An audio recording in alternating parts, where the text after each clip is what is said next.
1학년 황경준입니다.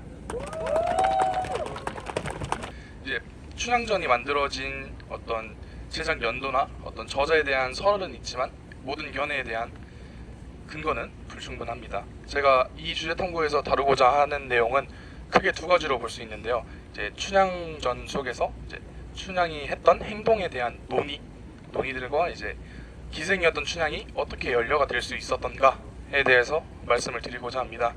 일단 춘향에 대한 논쟁은 속에서 두 가지로 또 크게 분류를 할 수 있는데요. 첫 번째는 춘향이 외쳤던 이 정절이라는 행위가 이 조선시대 사회 질서를 뛰어넘기 위해 했던 행동인가, 아니면 그 당시 양반 사대부 계층들이 만들었던 어떤 하나의 유교적인 질서일 뿐인가에 대해 말씀을 드리고자 합니다. 우선 춘향이 외쳤던 정절이라는 이 행위가 조선시대 사회 질서를 뛰어넘는 행위였다라고 주장하는 것에 대해서 말씀을 드리자면, 이 춘향이 바라봤을 때 이 정절이라는 것은 무조건적으로 그리고 의무적으로 따라야 하는 행위가 아니라 남녀가 진실로 사랑을 했을 때 자발적으로 이루어지는 사랑이라고 하면서, 춘향이 외친 정절이라는 행위는 결국에는 어떤 조선의 사회 질서를 뛰어넘기 위한 행위였다라고 주장을 하고 있습니다.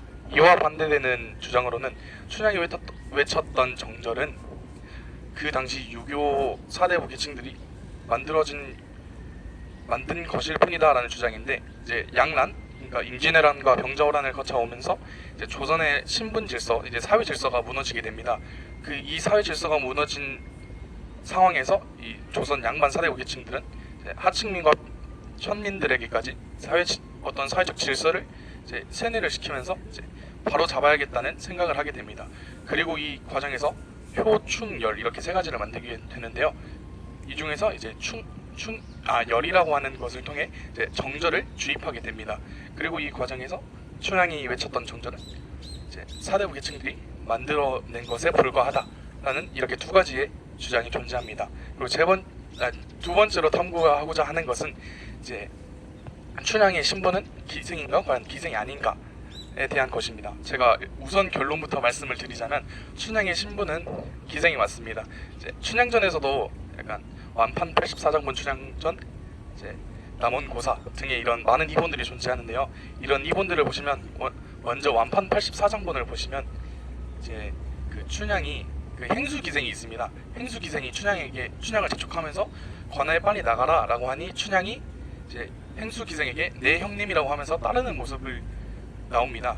그리고 이를 통해서 춘향의 신분은 기생이라는 것을 알 수 있고요. 그다음에 신제호판 남창 춘향가를 보시면 이제 그 춘향의 신분은 결국 성참판과 이제 그 기생이었던 이제 어머니 사이에서 나오는 기생입니다. 그런데 이 설정상 춘향은 이제 다른 사람을 관비로 넣고 자신은 이제 평민으로 나오게 된다고 하는데요. 이를 대비정속이라고 합니다. 그런데 이 당시 이 대비정속이라는 것은 법적으로 불법적인 행위라서 춘향의 신분은 이제 결국에는 기생으로 보는 것이 맞습니다. 그리고 남원고사에 따르면 이제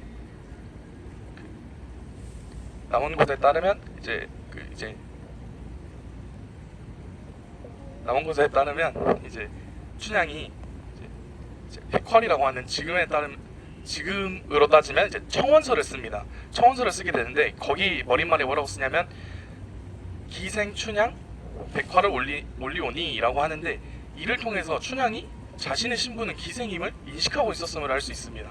그러므로 춘향의 신분은 기생임을 확인할 수 있습니다. 그리고 두 번째로 제가 탐구하고자 하는 것은 이런 기생이었던 춘향이 어떻게 연려가 되었는가입니다.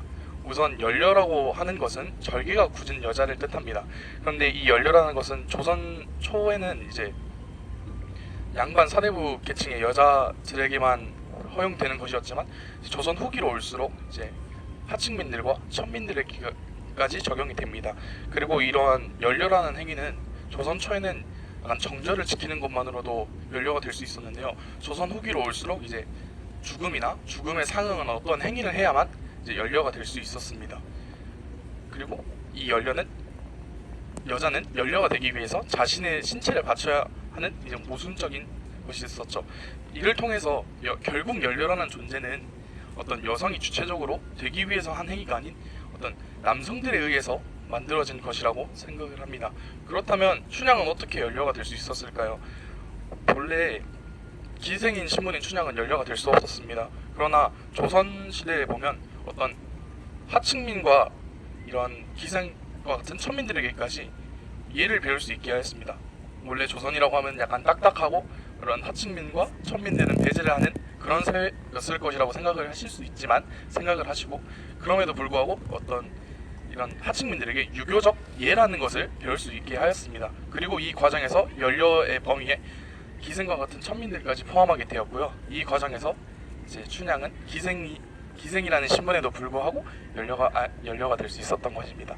이제 마지막으로 정리를 해드리자면 제 주대탐구 글을 통해서 춘향의 외쳤던 정절은 과연 이제 사회 질서를 뛰어넘기 위한 행위인가, 아니면 그저 양반 사대부 계층들이 만들어낸 것에 불과하다라는 주장에 대해 살펴보았는데, 저는 춘향이 외친 정절은 결국에는 양반 사대부 계층들이 만들어낸 어떤 그 시대상의 흐름 중에 하나라고 생각을 합니다.